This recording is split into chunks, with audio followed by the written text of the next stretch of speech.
नमस्कार फ्रेंड्स, जैसे आपको मालूम है कि दो इम्पोर्टेंट इवेंट्स साइमल्टेनियसली चल रहे हैं।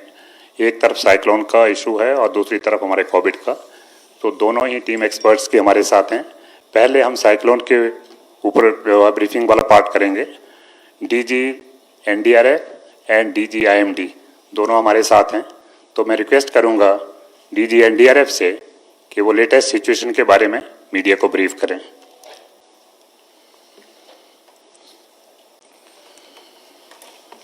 नमस्कार। जैसा कि आईएमडी के डीजी साहब आपको डिटेल में बताएंगे, the cyclone situation has now changed. और अगर सिचुएशन को अभी व्याख्या की जाए तो वो ये है कि लैंडफॉल का सिलसिला शुरू हो चुका है।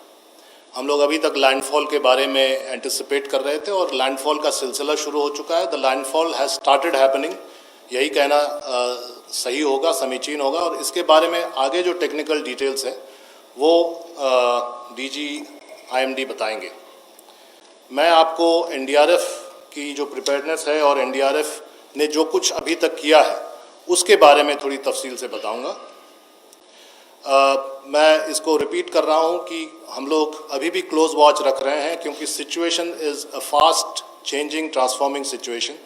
और ऐसा नहीं है कि एनडीआरएफ की ड्यूटी या किसी भी एजेंसी की ड्यूटी साइक्लोन के परिप्रेक्ष्य में ख़त्म हो जाती है साइक्लोन के लैंडफॉल के बाद। इनफैक्ट साइक्लोन के लैंडफॉल के बाद काम एक्चुअली शुरू होता है और साइक्लोन के पोस्ट साइक्लोन सिचुएशन में रिकवरी रेस्टोरेशन का काम शुरू होता है। तो this is a long haul. और अभी हम लोग ये कहा जाए कि 24 घंटे से ज़्यादा का समय का अंतराल हम लोग जहन में रख रहे हैं, तो ये गलत नहीं होगा। हम लोग जो दो हमारे कमांडेंट्स हैं, उड़ीसा में बटालियन है और बंगाल में बटालियन है। ये कोइंसिडेंस है कि दोनों ही स्टेट में बटालियन हेडक्वार्टर्स हैं। दोनों के कमांडेंट्स, एक उड़ीसा वाले कमांडेंट बालासोर में कैंप कर रहे हैं और बंगाल के कमांडेंट काकद्वीप में कैंप कर रहे हैं, जो साउथ 24 परगना जिला में है, जो कि स्टॉर्म के पाथ में है। कुल अभी तक 20 टीमें जो उड़ीसा में लगी हुई थी, 20 टीमें जो रिजर्व में भी थी वो भी अब ग्राउंड पर आ गई हैं। 4 टीमें, कल मैंने आपको बताया था 16 टीमें लगी हुई थी और 4 रिजर्व में थी। अब 20 की 20 टीम डिप्लॉयड है और ग्राउंड पर डिप्लॉयड है। रिजर्व में कुछ नहीं रखा गया है क्योंकि अब काम का समय आ गया और इवैक्यूएशन का समय हो चला था, इसलिए उसमें लगाया गया था। इवैक्यूएशन के बारे में मैं बताऊंगा आगे। 19 टीमें वेस्ट बंगाल में लगी हुई हैं और 2 टीमें स्टैंड बाई में है। 2 में से और एक टीम कलकत्ता में बुलाया गया है, क्योंकि कलकत्ता जो नगरीय क्षेत्र है, जो अर्बन एरिया है, उसमें उनको लगाया गया है। सभी टीमों के पास सैटेलाइट कम्युनिकेशन और क्यूडीए है। सो हम लोग किसी कम्युनिकेशन सेटअप पे डिपेंडेंट नहीं है। We are independent, self dependent and we can set up our own communication system. Cyclone Fani के जो तजुर्बे हुए थे उसके आधार पर हमारे पास एक्स्ट्रा ट्री कटर्स हैं, पोल कटर्स हैं, ऑलरेडी इस्तेमाल में लगने लगे हैं। और जैसा कि मैं बार बार कह रहा हूं कि ये एक स्पेशल कॉन्टेक्स्ट है, क्योंकि कोविड जो आज का विषय भी है, कोविड के कॉन्टेक्स्ट में हम लोग साइक्लोन से डील कर रहे हैं। और ये शायद नए नॉर्मल की एक और परिभाषा होगी आने वाले कई दिनों तक, कि जो भी डिज़ास्टर होंगे, जो आपदाएं होंगी, नेचुरल डिज़ास्टर्स, वो कोविड के कॉन्टेक्स्ट में होगी, चाहे वो साइक्लोन हो या आने वाले सिचुएशन में मानसून में फ्लड का सिचुएशन हो। ये हमारा प्लेसमेंट है दोनों राज्यों को मिलाते हुए।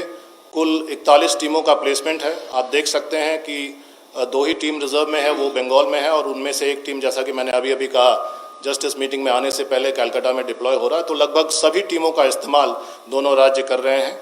और ये जो स्लाइड्स हैं ये आपको मुहैया कराई जाएंगी। ये जो डिस्ट्रीब्यूशन ऑफ द 19 टीम्स हैं बंगाल में 6 जिलों में बटा हुआ है। जिन जिलों पर ज़्यादा प्रेशर है वहाँ पर ज़्यादा टीमें लगी हुई हैं। ये डिप्लॉयमेंट का चार्ट है बंगाल के लिए केवल। आप देख सकते हैं कि जो डेल्टाइक एरिया है, जहाँ से बे ऑफ बंगाल टच कर रहा है, उस एरिया में ही ज़्यादा डिप्लॉयमेंट है। और ये है उड़ीसा का डिप्लॉयमेंट टेबल, जिसमें आप देख सकते हैं बालासोर में 6 टीमें लग चुकी हैं, केंद्रापड़ा में 3 टीमें, जगत सिंहपुर में 4 टीमें, भद्रक में 4 टीमें, जहां भी 4 टीम और ज़्यादा है इसका मतलब है कि वहां इम्पैक्ट ज़्यादा है, इम्पैक्ट जोन ज़्यादा है। ये उड़ीसा का डिप्लॉयमेंट ऑन द मैप है, ये भी आप देख सकते हैं, कर्वेचर के साथ है, कोस्ट से सटा हुआ है और साइक्लोन के पाथ को ही एक तरह से डिफाइन कर रहा है डिप्लॉयमेंट। एडिशनल अलर्ट टीम्स जैसा कि मैंने कहा वो बरकरार हैं, अगर ज़रूरत पड़े, कोई ज़रूरी नहीं कि साइक्लोन के समय ही ज़रूरत पड़े, साइक्लोन के बाद भी ज़रूरत पड़ सकता है रेस्टोरेशन वर्क में, अगर डेवस्टेशन ज़्यादा हो तो 6 बटालियन में 4-4 टीमों के हिसाब से 24 टीमें स्टैंड बाई में हैं एयरलिफ्ट के लिए और 15 मिनट के अंतराल में वो तैयार हो सकती हैं और एयरलिफ्टेड हो सकती हैं। एनडीआरएफ की टीम की एक्टिविटीज़, कोऑर्डिनेशन, अवेयरनेस तो हुआ ही है, इस बीच में इवैक्यूएशन का काम काफ़ी हुआ है और अभी as we talk, as we speak, वो सभी टीमें एक्शन में हैं, सभी टीमें ग्राउंड पे हैं, सभी टीमें आउटसाइड हैं साइक्लोन एरिया में एंड रोड क्लियरेंस और रेस्टोरेशन का काम शुरू हो चुका है। ये इवैक्यूएशन का फिगर मेरा नहीं है, ये फिगर स्टेट से लिया गया है, स्टेट के जो अथॉरिटीज़ ने बताया है। पश्चिम बंगाल में अथॉरिटीज़ ने, उनके जो डिज़ास्टर मैनेजमेंट के सेक्रेटरी हैं उन्होंने बताया 5 लाख से उर्ध फिगर अभी हो चुका है। तो सुबह में 3,30,000 बताया गया था और अभी 5 लाख हो गया है। उड़ीसा में 1,58,640 का फिगर दिया गया है। ये कुछ एक्टिविटीज़ हैं ऑन ग्राउंड। नामखाना में साउथ 24 परगना में अवेयरनेस प्रोग्राम। ये नामखाना की सिचुएशन, जो प्रेजेंट सिचुएशन, जो हवा का बहाव है आप देख सकते हैं। लोकल पीपल्स शेल्टर होम में भी एनडीआरएफ जाके काम कर रही है, मदद कर रही है, सैनिटाइजेशन का काम और सोशल डिस्टेंसिंग का काम उसमें मदद कर रही है। सागर आइलैंड का प्रेजेंट सिचुएशन,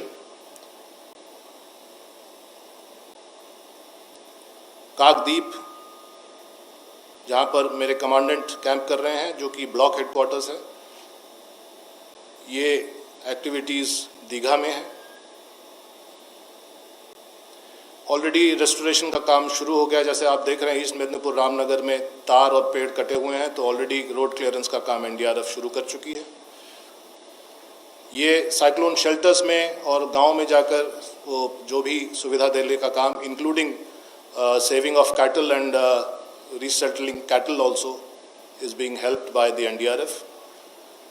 अभी भी प्रचार प्रसार और इवैक्यूएशन का काम कहीं कहीं पर जारी है और ये कुछ सिचुएशनल फोटोग्राफ्स दिन भर के जगतसिंहपुर उड़ीसा में, बालासोर में, केंद्रापड़ा में,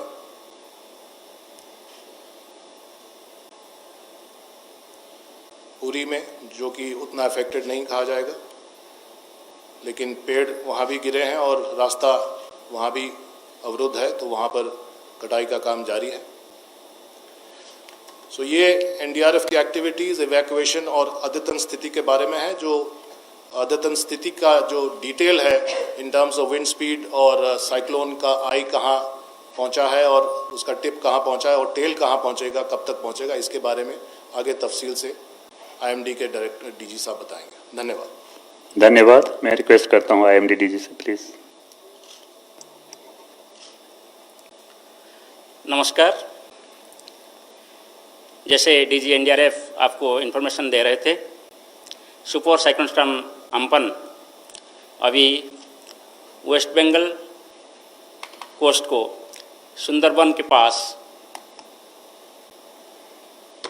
एंटर कर रहा है और आप अभी जो लेटेस्ट सैटेलाइट पिक्चर है इसका एनिमेशन देखें। जैसे ही हमने अनुमान लगाए थे 16 को, जब ये डिप्रेशन फॉर्मेशन हुआ था, कि ये इनिशियली उत्तर उत्तर पश्चिम दिशा में जाकर बाद में उत्तर उत्तर पूर्व दिशा में गति परिवर्तन करेगा और 20 तारीख को शाम तक यहाँ वेस्ट बंगाल और बांग्लादेश तट के पास पहुँचेगा। इस चित्र से आपको ये प्रतीत हो रहा होगा कि ये कैसे ऐसे ही मूव करके अभी वेस्ट बंगाल कोस्ट को सुंदरबन के पास अतिक्रमण कर रहा है।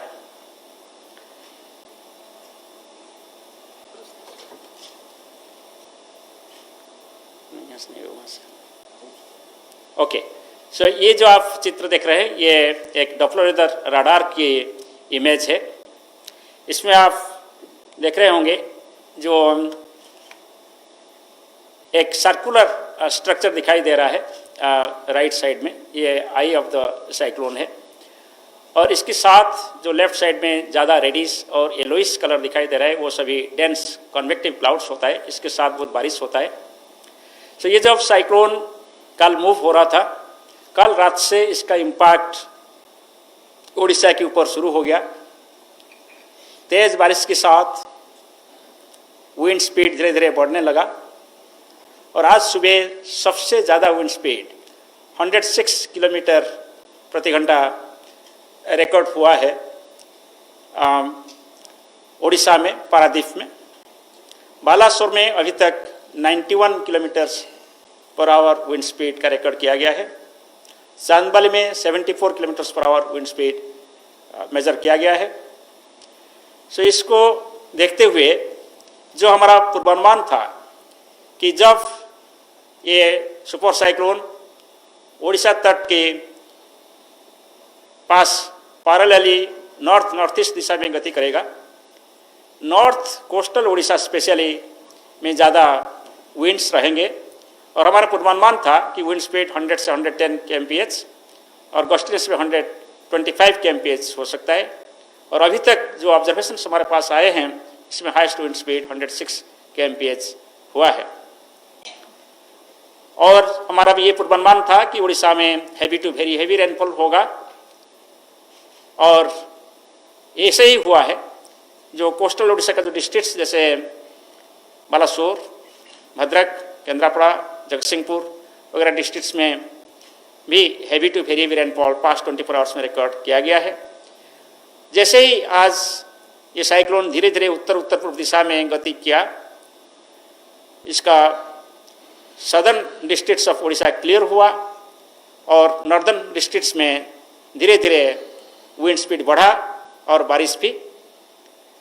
ये जो आप इमेज देख रहे हैं ये अभी का फोरकास्ट है कि ये साइक्लोन अभी क्रॉस कर रहा है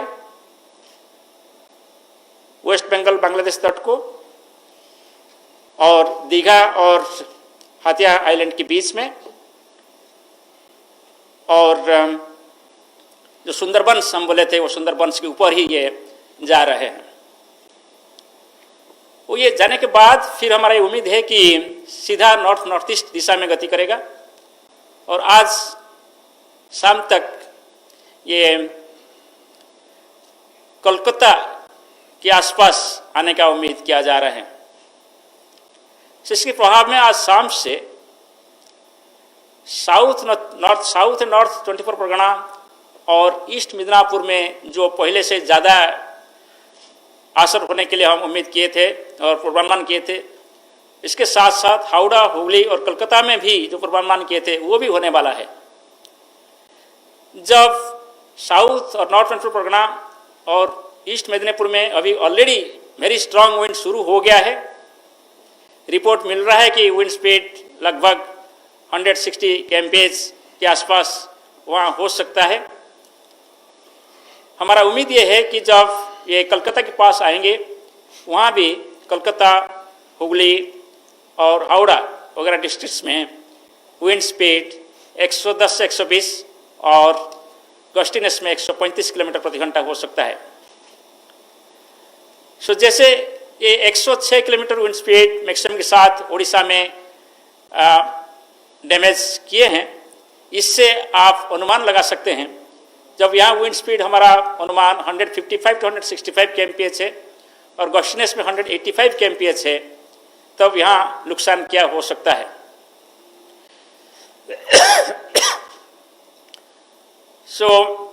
इसीलिए हम पहले से ही चेतावनी दिए थे और अभी भी हमारा चेतावनी जारी है।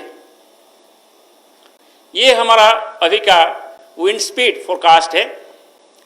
इस हिसाब से सबसे ज़्यादा मैक्सिमम विंड स्पीड साउथ और नॉर्थ 24 परगना और ईस्ट मिदनापुर डिस्ट्रिक्ट में होगा, जो कि 155 to 165, वेस्टर्न 185 ये विंड स्पीड लैंडफॉल प्रोसेस के शुरू होने के साथ शुरू हो चुका है। अभी जो साइक्लोन का जो सबसे डेंस कन्वेक्टिव क्लाउड मास आई की चारों तरफ होता है, इसको आई वॉल बोलते हैं, नहीं तो वॉल क्लाउड रीजन बोलते हैं। वो वॉल क्लाउड रीजन का जो फ्रंट सेक्टर है वो लैंड के ऊपर जा चुके हैं। नाउ आई जस्ट लैंड को टच करने वाले हैं। इसके बाद कंप्लीटली आई अंदर जाएंगे और फिर जो रियर सेक्टर है वहाँ भी स्ट्रांग कन्वेक्टिव क्लाउड मास होता है और स्ट्रांग विंड होता है। इसलिए वो जो एरिया है साउथ और नॉर्थ सेंट्रल परगना जहाँ आई पास कर रहा है, वो एरिया में अभी 2 बार, पहले फ्रंट सेक्टर की वजह से अभी जो स्ट्रांग विंड चल रहा है, हैवी डाउनपोर चल रहा है, सामयिक रूप से आधा घंटा के लिए बंद हो जाएगा। जब आई आ जाएंगे ये हो सकता है कि स्काई क्लियर हो जाएगा, विंड काम हो जाएगा, पर फिर आधा घंटे के बाद फिर तेजी से बारिश और विंड शुरू होगा। और अभी जो विंड्स वो सेक्टर में ईस्ट से वेस्ट फ्लो हो रहा है, तब वेस्ट से ईस्ट विंड्स होगा। इसीलिए जो भी स्ट्रक्चर अभी डैमेज नहीं होगा, जब रियर सेक्टर ऑफ साइक्लोन आएगा तब फिर डैमेज हो सकता है। इसलिए जो एरिया में दोनों फ्रंट और rear sector wall cloud region जा रहे हैं और आई भी जा रहे हैं, वहाँ सबसे ज़्यादा नुकसान होता है। इसलिए सबसे इम्पोर्टेंट डिवास्टेटिंग एरिया वही तीनों डिस्ट्रिक्ट है। मगर फिर भी वो आप देखेंगे जो हमारा आज 5:30 बजे का जो पोजीशन है वो just south east of Calcutta है, वेरी क्लोज टू कलकत्ता। इसलिए कलकत्ता, हावड़ा, हुगली वगैरह में बहुत विंड स्पीड रहेगा, वहाँ भी एक्सटेंसिव डैमेज हो सकता है। जैसे हम डैमेज काल बोले थे, आज भी हम बोल रहे हैं, uprooting of large avenue trees हो सकता है, बिग ट्रीज हो सकता है, कच्चा houses, mud houses, thatched houses, tin houses, asbestos houses में लार्ज स्केल डैमेज हो सकता है। वो सभी हम काल बताए थे, फिर दोबारा बता देंगे। अभी मैं आपको थोड़ा एक बात आग्रह करने के लिए बोलूँगा कि आपको याद होगा जब हम फोरकास्ट दें 13 तारीख को हम बताया कि ये साइक्लोन बनेगा। 16 तारीख को जब ये एक डिप्रेशन में परिणत हो गया था south east bay of Bengal पे, हम इसका ऑब्जेक्टिव ट्रैक यानी पाथ का फोरकास्ट देने लगा ये बैलून के साथ, जो आप देख रहे हैं। ये 16 तारीख का और 17 तारीख का ये है। इसमें आप देखेंगे कि 2 लाइन है, एक रेड कलर का लाइन है और एक ब्लैक कलर का लाइन है। जो रेड कलर का लाइन है तब था वो फोरकास्ट ट्रैक है, मैंने हम फोरकास्ट किए थे कि साइक्लोन ऐसे जाएगा। और जो ब्लैक लाइन आप देख रहे हैं वो एक्चुअल ट्रैक है साइक्लोन का, अभी तक साइक्लोन कैसे गया। आप ये दोनों कंपेयर करेंगे तो शायद आप डिस्टिंग्विश कर नहीं पाएंगे वो फिगर में कि ब्लैक कहाँ है और रेड कहाँ है, क्योंकि वो दोनों लाइन लगभग एक ही हो गया है। इसका मतलब यही होता है कि जब हम प्रेडिक्शन किए थे, जो साइक्लोन को ट्रैक होने का हम अनुमान लगाए थे, एक्चुअल ट्रैक ऑलमोस्ट वही रहा है। और इसीलिए जो हम पहले से बोल रहे थे कि ये सुंदरबंस के पास जाएंगे और दीघा और हाथिया आइलैंड के बीच, वही अभी हो रहा है। जब आपका ट्रैक फोरकास्ट सही होता है, इसके साथ साथ जो विंड फोरकास्ट है, रेनफॉल फोरकास्ट है और टाइडल वेव का फोरकास्ट है, वो भी बहुत सही हो जाता है। ये सिमिलरली 18th का फोरकास्ट है। आप देखिए यहाँ भी आप ब्लैक लाइन और रेड लाइन पूरा कोइंसाइड कर रहा है, सो फोरकास्ट कंप्लीटली एक्यूरेट है। नेक्स्ट, ये 20th का फोरकास्ट है। आप देखेंगे 19th का फोरकास्ट है। आप ऐसे ही देखेंगे, ये फोरकास्ट सिर्फ हम एक बार बोल दिया कि ये सुंदरबंस के ऊपर जाएगा, नहीं, हम कंटिन्यूअसली कंसिस्टेंटली बोलते रहे, जिसकी वजह से डिजास्टर मैनेजमेंट अथॉरिटीज को कॉन्फिडेंस आता है कि यस फोरकास्ट सही हो रहा है। ये फोरकास्ट का आधार करके सेंट्रल गवर्नमेंट का सभी disaster management authorities, state government का disaster authorities both Orissa and West Bengal मिलित रूप में काम कर रहे हैं। और ये जो डुअल डिजास्टर के हमारे सामने हैं, जैसे पैंडेमिक कोविड-19 है और ये साइक्लोन है, हम इसका सामना कर रहे हैं। Next please. ये अभी विंड वार्निंग है। आज शाम तक बालासोर डिस्ट्रिक्ट तक और भद्रक डिस्ट्रिक्ट में 90 से 100 किलोमीटर तक विंड हो सकता है ज़्यादा से ज़्यादा। और शाम के बाद विंड स्पीड बहुत काफ़ी कम हो जाएगा। और नीचे वाले जो डिस्ट्रिक्ट है Jagatsinghpur, Kendrapara, already wind speed कम हो गया है, अभी सिर्फ 30 to 40 किलोमीटर विंड स्पीड वहाँ रिकॉर्ड हो रहा है। और साउथ कोस्टल डिस्ट्रिक्ट्स में विंड और ज़्यादा कम रिकॉर्ड हो रहा है। सो जैसे हम फोरकास्ट किए थे, नॉर्थ कोस्टल डिस्ट्रिक्ट्स जगत सिंहपुर, केंद्रापड़ा, भद्रक, बालासोर में ज़्यादा ही विंड रिकॉर्ड किया गया है और वहाँ ही कुछ डैमेज का रिपोर्ट है। ये वेस्ट बंगाल का बात करें, सो 80 to 90 kmph विंड स्पीड आज सुबह से शुरू हो गया था एलंगन ऑफ वेस्ट बंगाल कोस्ट, यानी ईस्ट मिदनापुर और साउथ एंड नॉर्थ 24 परगना। अभी धीरे धीरे बढ़ा और अभी 155 to 165 गोइंग टू 185 kmph का wind speed east Midnapore, north और साउथ 24 परगना में चालू है, जैसे हमारा एस्टिमेट है और यही भी हमारा फोरकास्ट था। मगर अभी हमारा ये फोरकास्ट है कि कलकत्ता और एडजॉइनिंग इंटीरियर डिस्ट्रिक्ट से वहाँ भी विंड स्पीड बहुत तेज रहेगा, 110 से 120, वहाँ भी डैमेज होगा डिफरेंट स्ट्रक्चर्स। और कोलकाता का एक विशेष ये है कि ये एक मेट्रो सिटी है, बहुत सारे होर्डिंग्स होता है, प्रोजेक्टाइल्स जैसे ये होर्डिंग्स भी मूव कर सकता है और कुछ लूज ऑब्जेक्ट भी प्रोजेक्टाइल्स बन सकता है, वो इनडायरेक्टली वो भी बहुत डैमेज कर सकता है। इसके साथ साथ there is slum area and also there are many small scale businesses.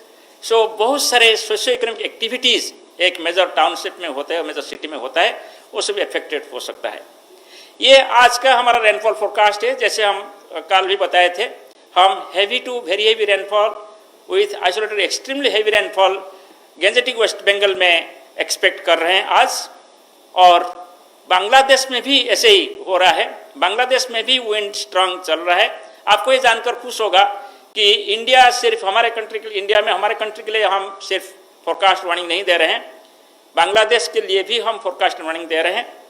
India meteorological department एक regional specialised meteorological centre for tropical cyclones है, वर्ल्ड मेट्रोलॉजिकल ऑर्गेनाइजेशन का रिकॉग्नाइज सेंटर है। हम टोटल 13 कंट्रीज को ट्रॉपिकल साइक्लोन एडवाइजरी देते हैं, हर 3 घंटे ट्रॉपिकल साइक्लोन का एडवाइजरी, टाइडल वेव का एडवाइजरी, हैवी रेनफॉल एडवाइजरी और स्ट्रॉन्ग विंड का एडवाइजरी देते हैं। Next please. ये 21 तारीख का बारिश है। आप देखेंगे जैसे हम कल बोले थे कि ये जो बारिश आज गैंजेटिक वेस्ट बंगाल में हो रहा है, ये नॉर्थ की तरफ शिफ्ट होगा और कल ज़्यादा से ज़्यादा बारिश हम आसाम, मेघालय में देखने को मिलेगा। हम भी वहाँ heavy to very heavy rainfall expect कर रहे हैं 21 तारीख को, मगर ये बारिश आज रात को से ही शुरू हो सकता है। नेक्स्ट। सो जो हमने समझाया आपको, अकॉर्डिंगली ये वार्निंग हम इशू किए हैं। और 20 तारीख को जो बारिश होने वाला है सिर्फ नॉर्थ कोस्टल उड़ीसा में ज़्यादा कुछ होगा और ये डिस्ट्रिक्ट है भद्रक, बालासोर, मयूरभंज, जाजपुर, केंद्रापड़ा एंड केओंझर डिस्ट्रिक्ट्स। मगर धीरे धीरे साउथ से बारिश कम होगा और नॉर्थ डिस्ट्रिक्ट्स में ज़्यादा होगा। मगर ये सिर्फ आज के लिए, काल से उड़ीसा में कोई रेनफॉल ऐसे नहीं होगा। Next please. So west Bengal का बात करें तो यहाँ मैक्सिमम इंटेंसिटी ऑफ रेनफॉल आज ही होने वाला है और कल को रेनफॉल इंटेंसिटी कम हो जाएगा, मगर आज हम एक्सट्रीमली हेवी रेनफॉल एक्सपेक्ट कर रहे हैं। ये है east and west Midnapore, south and north 24 Pargana, Howrah, Hooghly, Kolkata and adjoining districts like Bardhaman, Murshidabad and नदिया।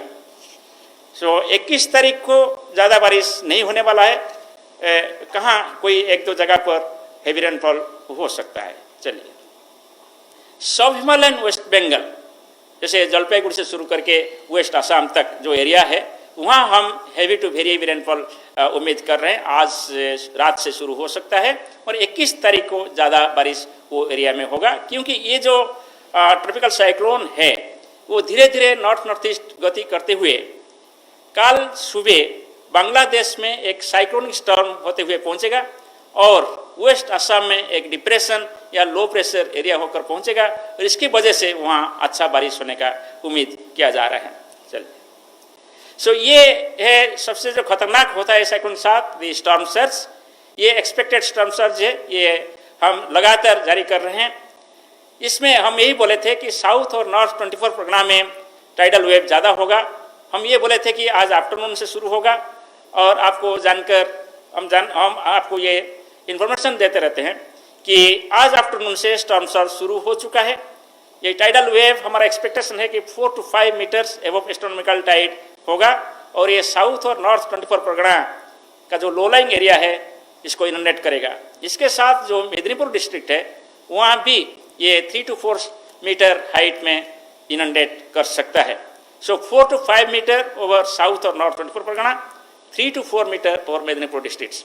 और ये जो टाइडल वाटर है ये इस एरिया में जो छोटे और बड़े रिवर्स है, बिकॉज ये एक रिवराइन सिस्टम है, वहाँ आप देखेंगे जैसे रेड और येलोइश कलर कितना अंदर तक जा रहा है। इसका मतलब ये है कि जो टाइडल वेव है ये नदियों के जरिए रिवर के पास जो एरिया है इसको इनंडेट कर सकता है। और हमारा जो एस्टिमेट है कि कोस्ट से लगभग 10 से 15 किलोमीटर तक जा सकता है। और वो डायग्राम में आप ये भी देख सकते हैं कि बांग्लादेश में भी ऐसे ही कोई टाइडल वेव रहेगा। सो ये है द डैमेज जो हम एक्सपेक्ट कर रहे हैं वेस्ट मेदिनीपुर, साउथ और north 24 Pargana, Howrah, Hooghly, Calcutta district of west Bengal. So large scale and extensive damage होगा, जो kutcha houses, tin houses, asbestos houses और इसके साथ पोटेंशियल थ्रेट होगा फ्लाइंग ऑब्जेक्ट से, जैसे प्रोजेक्टाइल हम बोल रहे थे। ऑफरूटिंग ऑफ ट्रीज होगा और इसके साथ साथ कम्युनिकेशन पावर पोल से भी ऑफरूटिंग हो सकता है। Disruption of rail and road होगा और extensive damage to standing crops होगा, क्योंकि ये जो साइक्लोन के टाइम आप देखेंगे एक ही टाइम में आपको बोल रहा हूँ हेवी रेन है, स्ट्रॉन्ग विंड है और इसके साथ साथ भी टाइडल वेव है, स्टॉर्म सर्ज। सो एक ही साथ मल्टी हजार्ड सिनेरियो ये जनरेट हो रहा है इस रीजन पे अभी, इसलिए वहाँ सभी तरीके का डैमेज एग्रीकल्चर सेक्टर में, इंडस्ट्री सेक्टर में और हाउस हमारा जो डोमेस्टिक सोशियो इकोनॉमिक सेक्टर में होने का हम उम्मीद कर रहे हैं। सो वहाँ जैसे पाम एंड कोकोनट ट्री होता है और प्लांटेशन होता है और चर्च होता है, ये सभी एक्सपेक्टेड है कि डैमेज होगा। और जैसे मैं बोला कि एक रिवराइन एरिया है वहाँ, इससे बहुत सारे लोग बोट में ट्रैवल करते हैं और इसलिए हम ये एक्सपेक्ट कर रहे हैं कि बोट्स बहुत सारे भी यहाँ डैमेज हो सकता है। सो एक्शन हम यही सजेस्ट किए हैं कि total suspension of fishing operation आज तक ये रहना चाहिए। कल सुबह north bay of Bengal clear होगा मगर आज ये क्लियर नहीं होगा। और suspension and diversion of rail and road traffic आज कंटिन्यू करना है और people in affected area to remain indoors and people तो ऑलरेडी इवैक्यूएट हुए हैं, जैसे डीजी एनडीआरएफ आपको इन्फॉर्मेशन दे रहे थे, ये बहुत ज़रूरी था। और मोटर बोट्स और स्मॉल शिप्स कभी भी एडवाइजेबल नहीं है कि इसको ऑपरेट किया जाए। अभी जो डैमेज होने वाला था उड़ीसा में लगभग हो चुका है और 2-3 घंटे के लिए भद्रक और बालासोर डिस्ट्रिक्ट में इसका विंड का इम्पैक्ट रहेगा। सो ये हम कल भी बोल चुके हैं और इसमें जो लिखा गया है अकॉर्डिंगली कुछ डैमेज रिपोर्ट भी हमारा जानकारी में आए हैं। सिर्फ अभी इम्पैक्ट रहेगा भद्रक और बालासोर डिस्ट्रिक्ट में फ्यू आवर्स 2 to 3 आवर्स के लिए, इसके बाद और उड़ीसा में कोई डैमेजिंग इम्पैक्ट नहीं रहेगा। और यहाँ भी फिशिंग ऑपरेशन बंद रहेगा आज, क्योंकि सी अभी भी स्ट्रांग है, डिस्टर्ब है और रेल रूट वगैरह भी सिंस बालासोर भद्रक अभी भी डिस्टर्ब है, वहाँ नहीं होना चाहिए और अफेक्टेड एरिया में लोग अंदर रहना चाहिए, बाहर नहीं आना चाहिए। Next please. सो जब साइक्लोन क्रॉस करने के बाद अंदर जाता है हमारे मन में आता है कि अंदर क्या होगा।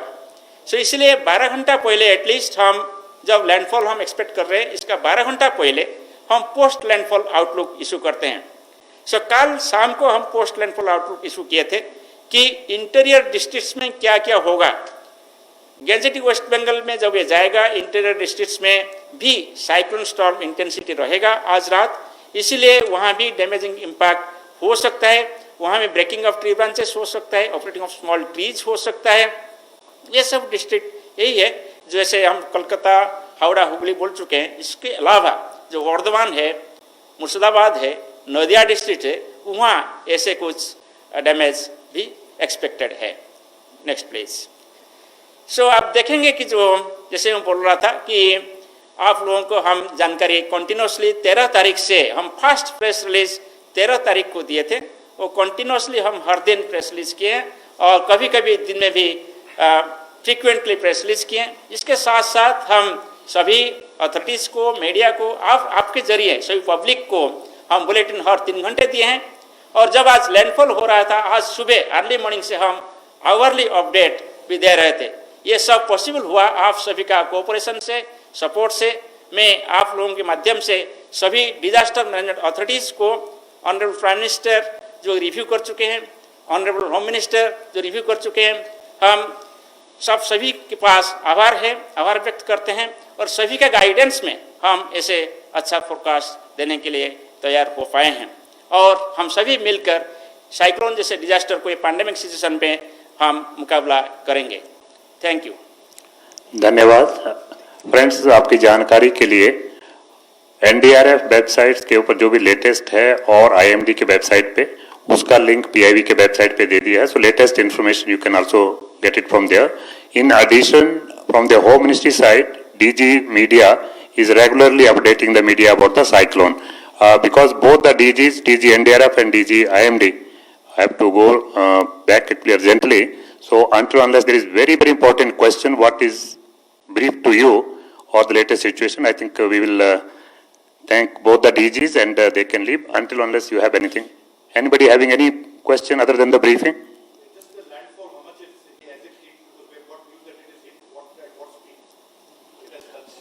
Yeah, so